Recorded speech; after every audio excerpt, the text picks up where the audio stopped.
Hey everybody, this is Matthew with Forging Your Legend, where we help people turn their toughest battles into their greatest legends. Today I want to talk to you about obsession.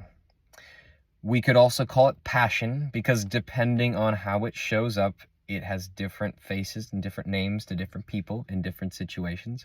But we're all pretty familiar, I'm sure, with the negative side of obsession. Obsessing about symptoms or situations or future worries, or even, some of us have dealt with anxiety conditions or obsessive compulsive disorder or what have you.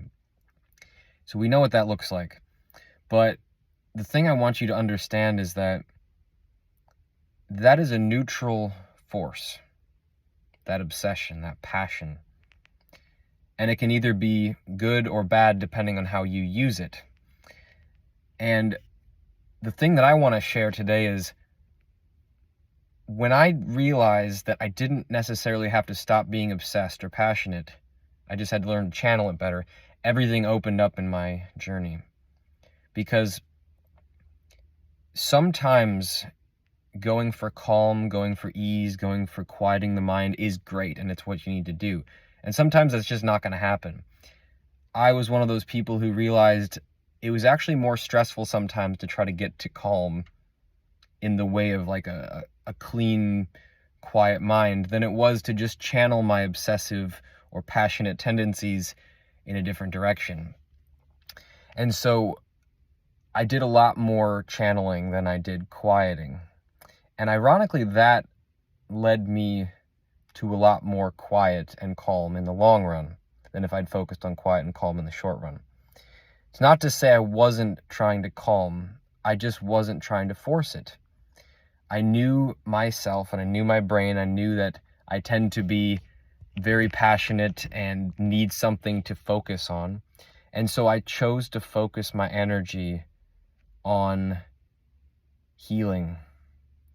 But even more than that, I focused my energy on where I was going to be when the process was done. I fixated on that. I spent all my time and all my energy that I could seeing that vision and doing whatever I could toward it.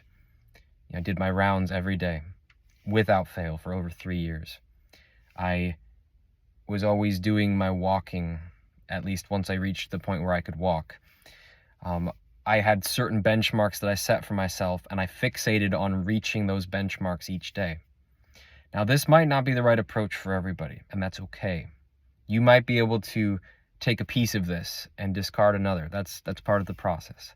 But just know that if you're struggling to find calm by being the objective observer and just trying to not get entangled with anything, you may just need to stop trying to make your brain not obsess and just obsess about something useful.